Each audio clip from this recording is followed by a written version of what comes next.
Glad to have you on set, son. I'm glad that I can get you to talk about what you're doing because I can see that there's a correlation between what you do and what I'm doing.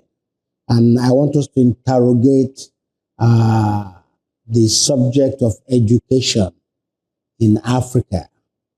You wrote an article recently, 1 decade theory, how to undo Africa's ticking time bomb. Talk to me about it. Yeah, so the 1 decade theory has been a long time coming. I've been in the education space for over 13 years. Wow. And in fact, even longer. If I'm counting after university. Because even during university, I know in the days of Young Soul. Yes, Young Soul in university, in Abafemi Awolowo University. So everything I've seen about the challenge, I've tried to tackle the education challenge in different ways using technology. And it just culminated to me. I see people try to solve the problem of youth employment. And over the last 10 years, a lot of organizations, donor agencies, governments have spent a lot of money, but donors alone have spent $10 billion. In 10 years? In 10 years. To solve... So average of $1 billion per year. To solve youth unemployment. And has there been noticeable improvement? No, it's actually a little worse than 10 years ago. Lord. So you see people trying to solve this problem, and you see that they have right intention and all of that, but it doesn't work out. And so thinking about how to connect, reframe how we think about youth employment actually helps us reframe how we think about education. Okay. So the connecting both helps you to find the way to solve it. All right. And it is not a short-term solution. It's a middle-term solution. It's a medium-term solution. I'll give you my take on that. I've been a preacher for 42 years. And in the last several years, I've been dealing more with mind development principles. Because I find out in my travels across African countries in the last few years, I find out that the black man, the African in particular, is inadequate, or rather is inadequately prepared to face the challenges of the 21st century. We're playing catch-up. Not to talk about in the next few years, there's going to be such an amazing explosion of AI, and all of that. So, but I think the root problem is in our minds. I teach principles of there is a mind, M-I-N-E, in your mind. And I believe sincerely that our education is not addressing that sufficiently. I have a point to add to that. Actually, it's true. I think that we are educated out of our creativity. There's actually a test that was done, the same test that's given to NASA scientists was given to 5-year-old children in 1969, 1,000 5-year-old children. And at the time that test was taken, 98% of them did really well in the test. The children? The children. But as they grew older, they did more worse. So as they got educated, they became less creative. So they replaced the curiosity of why to the, confirmation bias of because, so why is the sky blue? Because it's always blue. I don't know why. So they stopped being creative as they got educated. So our education actually educates us out of our innate education uneducates us. Exactly. Well, I think the problem is, and I try to redefine education, and we don't get it. I believe that what education should do is to provide us tools to excavate resources that we are naturally endowed with. 100%. It's based on scripture. Say, out of your belly shall flow rivers of living water. I believe that strongly. That God has put everything man will need on the inside of him.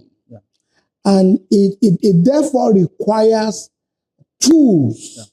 That's what education should be. Exactly. Should be a tool to discover the greatness in yourself. 100%.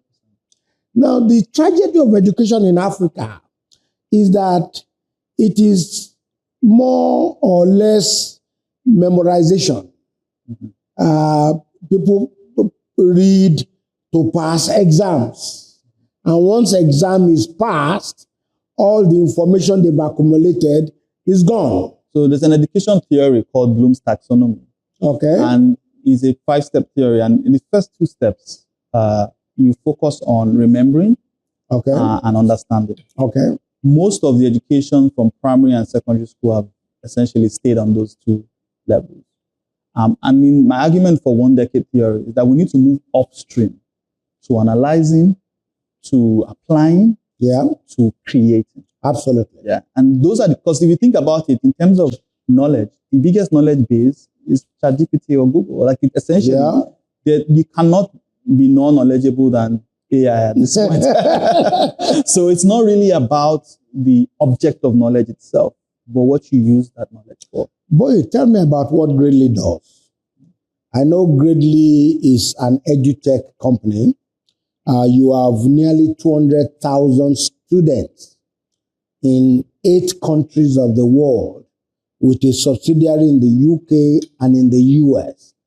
Tell me what exactly you do with those nearly 200,000 students. So what we do in Gradely is that we're applying a learning theory called mastery learning. So Benjamin Bloom came up with the theory that if you focused attention on one child and used techniques that adapted the assessment and the teaching to the needs of that child, that child, even though it was an average child, will perform better than 98% of people in his class. Wow. And essentially, it's the theory has been proven, and what we're trying to do is that most people don't get that one-on-one attention that they need to succeed. So what Gradely is doing is, how can we leverage technology and a cloud of tutors, on-demand tutors, to solve that one-on-one attention problem and help to significantly improve the outcome of kids. How many teachers do you have now?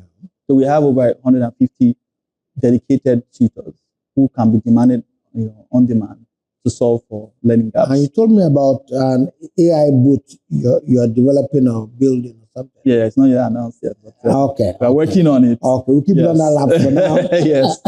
Now, yes.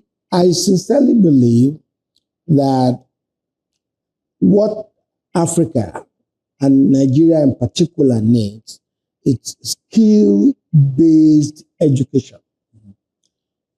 Today we have professors of mechanical engineering who cannot distinguish between brake and they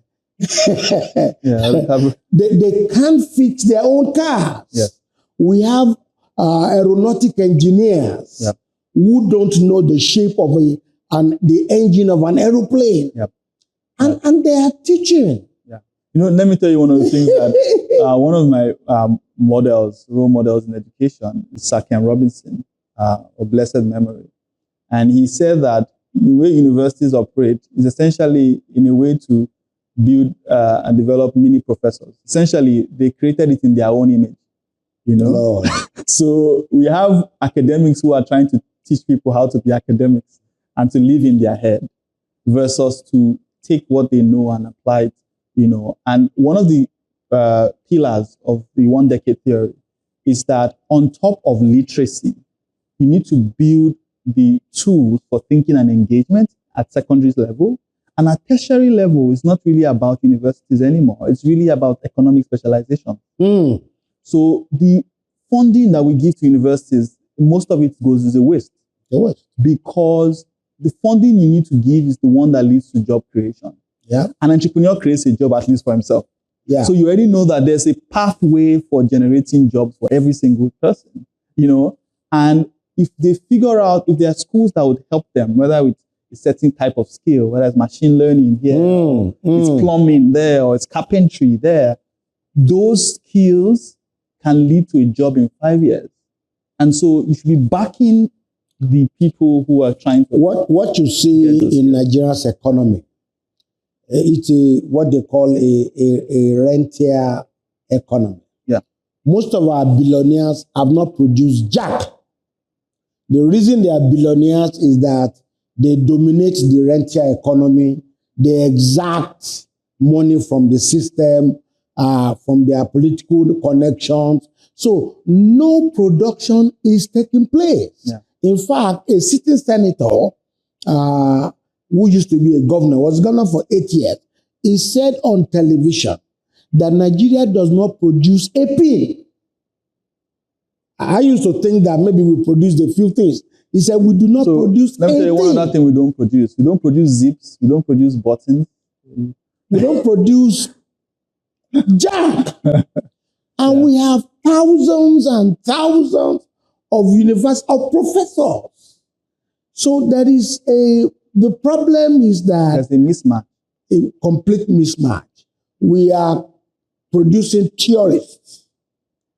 In fact, the quality of education has so dropped that a graduate cannot effectively write a letter, a competent letter. Yeah. Usually when you hear graduates that can't write essays or can't, it's actually a primary school skill level.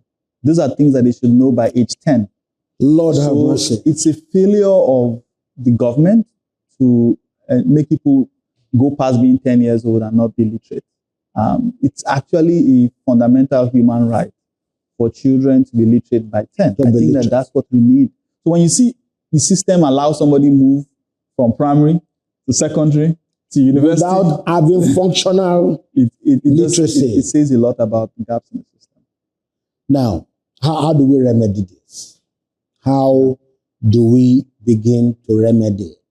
I was telling them in Kenya, I think I did 3 trips to Uganda and Kenya last year.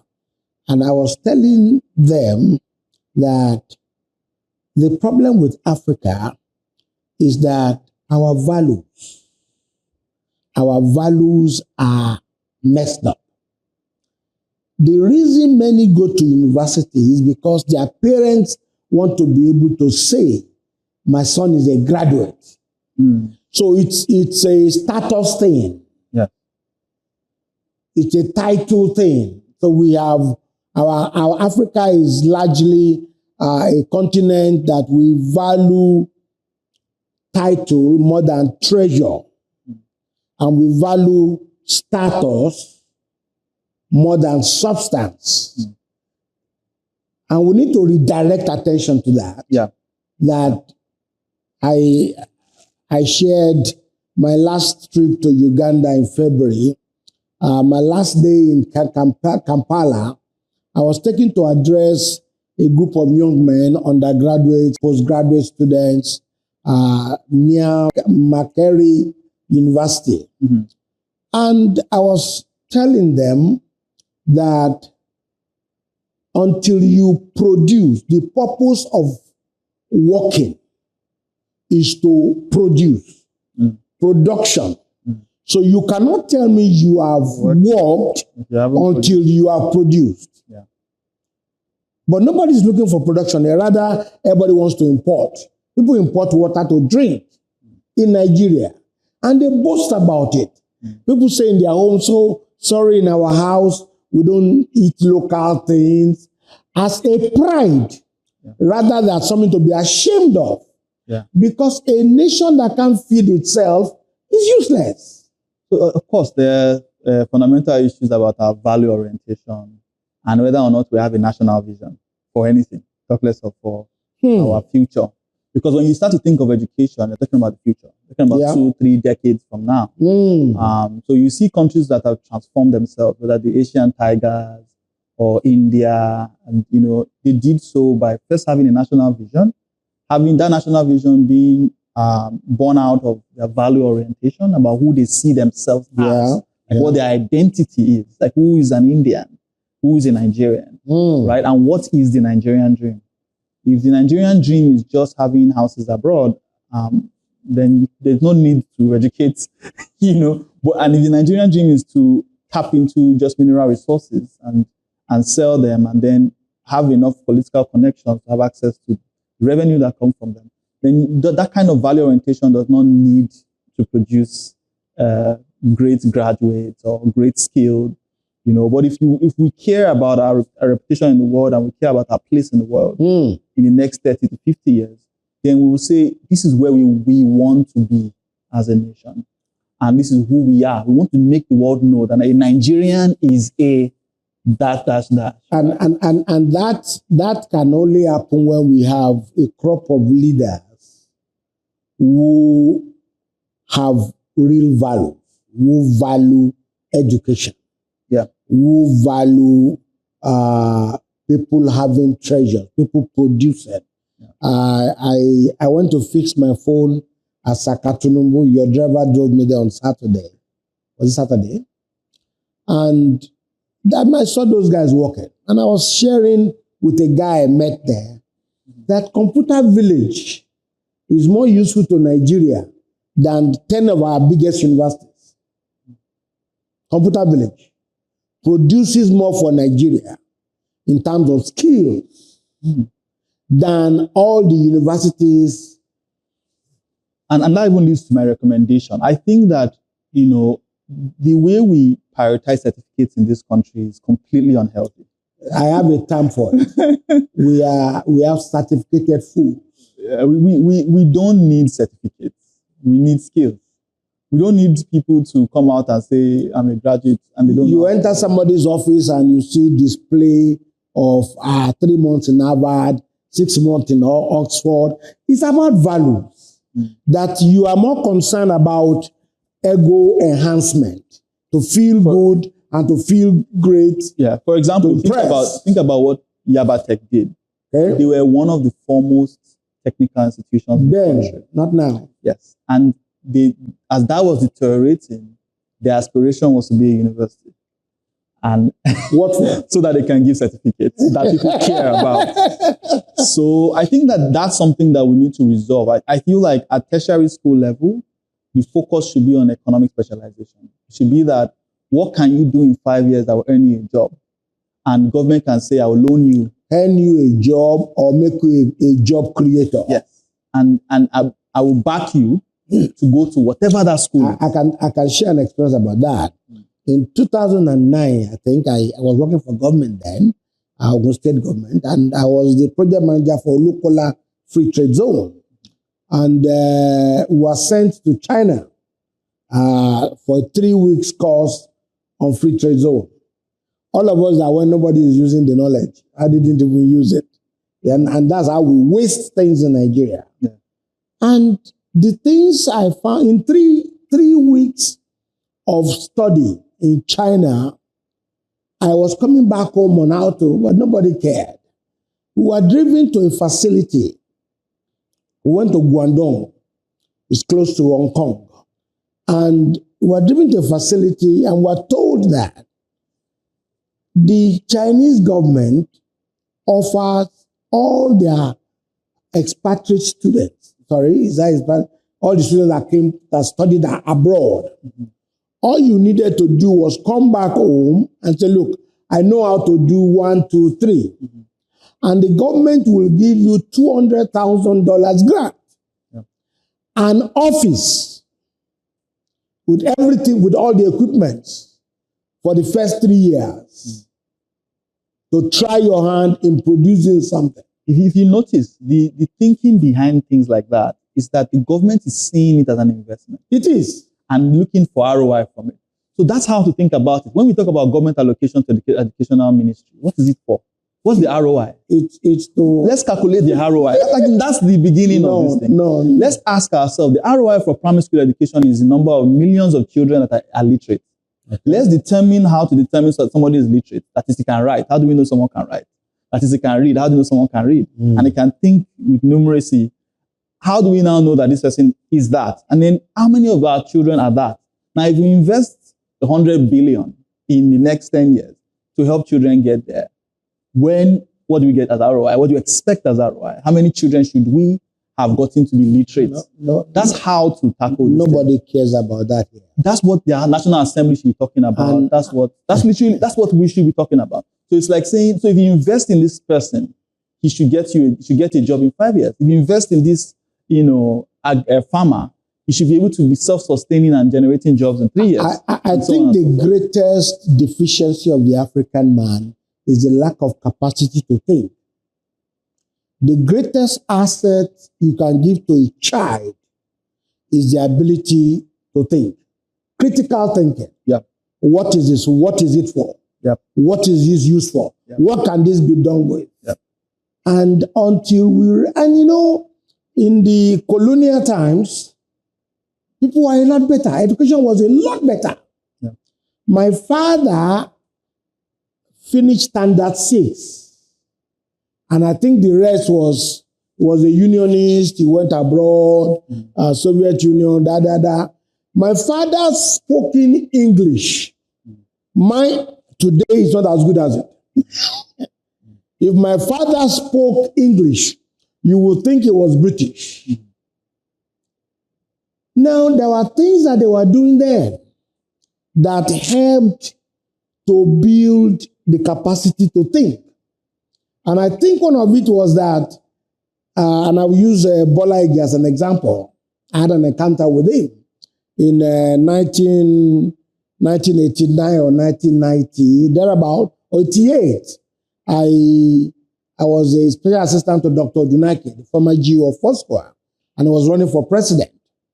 And one day he called me and said, look, his father translated the hymns into Yoruba in the Apostolic Church of those days. I said, I want a memorial annual anniversary done for him.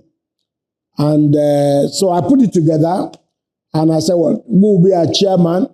And he said, let me send it to Chibolage. So I went to Chibolage's house in Ikoyi. And so the day of the program, Chibolage stood there.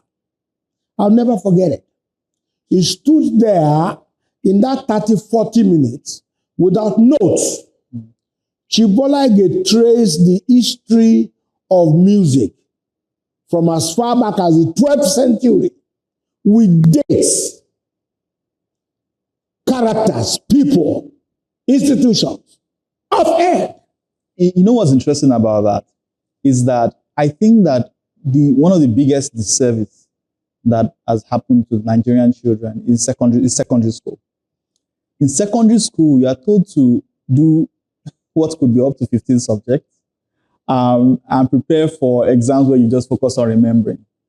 What will make someone be like Chibolage is that in secondary school, after you are literate, so you can read, you can write, you can think with mathematics, you are now doing presentations, debates, consequence thinking, Socratic questioning. Why are these things like this? What if the internet came 100 years before now? What's the impact of the music industry and how has it changed over time? Like once you're asking those types of questions, the problem is that if you check our curriculum, nobody can sit down and ask that question for weeks. It's not possible because you have to go through curriculum and hit the next thing and hit the next thing. Another knowledge point. Because I think the quality of our thinking, and if you observe, the level of thinking is the level of civilization. 100%. You look at the Industrial Revolution. Yeah. It was their level of thinking that surpassed 100 years before. Yeah. And then now moved into... So subsequent civilizations are as a consequence of the quality of thinking of the people. Yeah. And so we cannot raise ourselves from where we are unless our thinking... Like Albert Einstein said, you can't solve the problem at the level that it was created. So you need to go one step ahead. And I think that we're at that point. I think where we are is a very crucial point. People, there's a sufficient number of people. There's a critical mass of people, maybe because of the diaspora. Many of them are in diaspora, that know what the right thing to do is. And that number can put pressure on the system to deliver the next generation in a way that has never been done before. I remember this now when I was in the States. I discovered that the highest paid teachers were not teachers that were teaching grown kids. The teachers of children had more training, had more quality training. It was a more sensitive time. And so they got paid more because at that time, that is the beginning when a child should begin to learn to think. And I think that this thing just raised the point about elite teachers. We need to promote the idea. It's more than this Best Teacher of the Year award that we are doing. You don't need one Best Teacher of the Year. You need 10,000. You need 1,000 Best Teacher of the Year. And so the question is, what do you do with them? Right? You don't give the best teacher a car. You give the best teachers lots of cars, and you give them houses, and you give them. Is it you not, need to promote is it the even idea. just cars, or about further training? Yep. And more exposure, more skills, and more toolboxes, so they can go a bit higher. Yeah. But what we see here is you pick one teacher out of a million teachers, and you give them a car and house, and then it doesn't do anything. Well, Boye, it's nice sitting down with you. Same. My brain gets sharpened by yours. Yes. Thank you so much. Thank you. We'll do this again. Yes. Thank you, sir. Love you.